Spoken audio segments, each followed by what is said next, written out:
What if the greatest danger after divorce isn't what happened to you, but it's what you do next?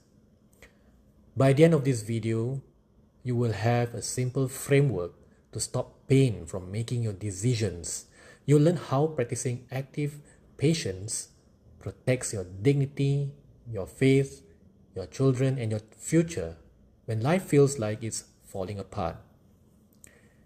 I'm not sharing this as someone who has only read about patience. I've lived through divorce and I felt the temptation to react, to seek answers, to chase closure, to let emotions take the steering wheel.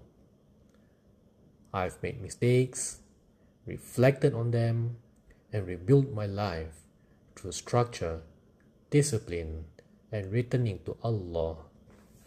One lesson changed everything. Active patience, or Sabr, isn't waiting for life to get easier. Sabr is choosing the next righteous action while your heart is still hurting. Most people think Sabr means sitting still. Islam teaches something far more powerful. Let me explain. After my divorce, there were nights when my mind wouldn't stop racing. I wanted to send one more message. Maybe if I explained myself better, if I defended myself, or if I pointed out everything that was unfair. My ego kept whispering, "Just say something. You will feel better." But experience taught me something painful. Almost every decision I regretted happened while my emotions were louder than my principles. That's when I realized something.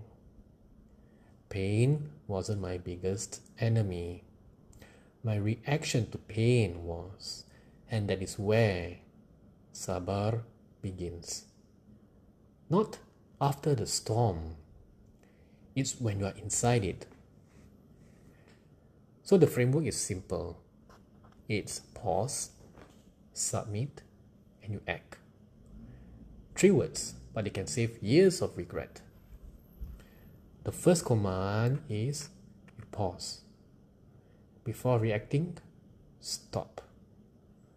Don't send the angry message. Don't check her social media.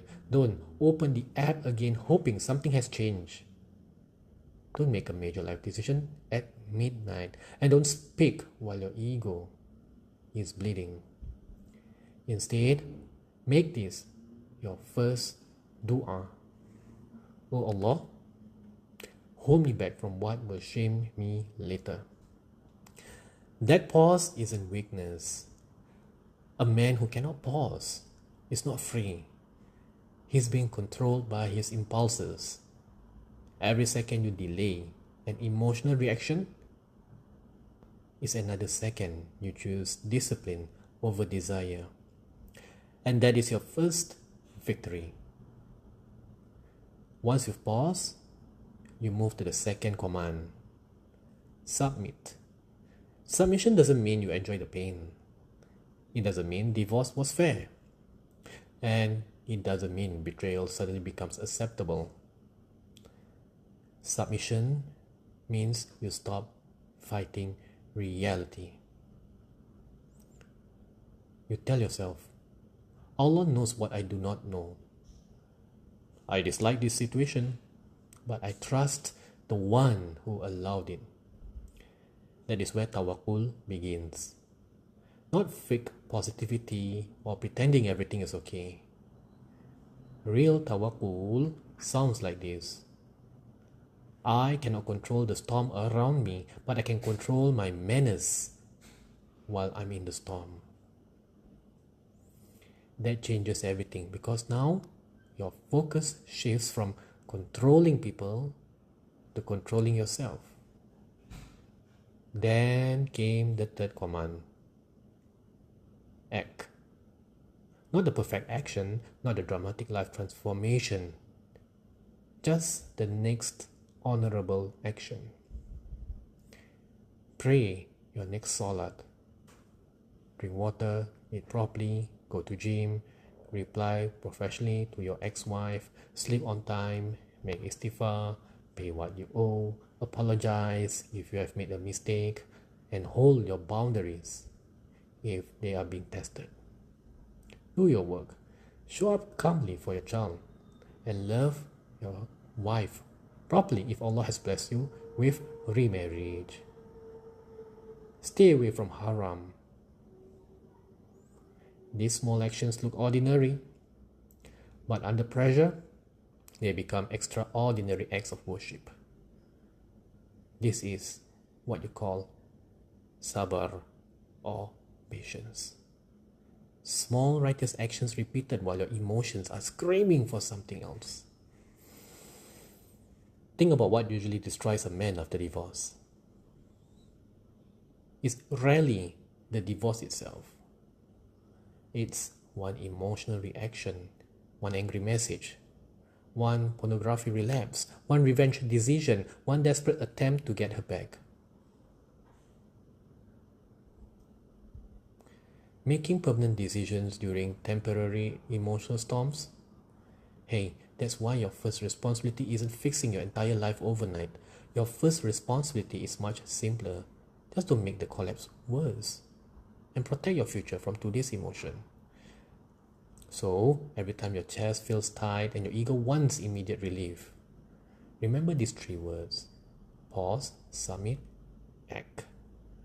Pause before your nerves or desires drives. Submit or surrender before your ego rebels. And act according to what pleases Allah.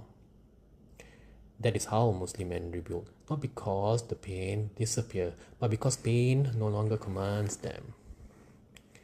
If this message resonated with you, I've created a free guide called the Muslim Man Rebuild Playbook. Inside, I walk you through the structure that's helping Muslim men rebuild confidence, discipline, emotional control, fatherhood, and purpose after divorce. You'll find the link in the description below. And if you're serious about rebuilding with clarity instead of guessing your next move, come, apply for a private strategy call. Together we'll identify where you are, what's keeping you stuck, and what your next practical step should be. If this video helped you, subscribe to the Maverick Mountain. We are building a community of Muslim men who refuse to let divorce become the end of their story. So, I want to know, you're committed to leading your life instead of letting your pain lead it. And how do you do that? I read all your comments.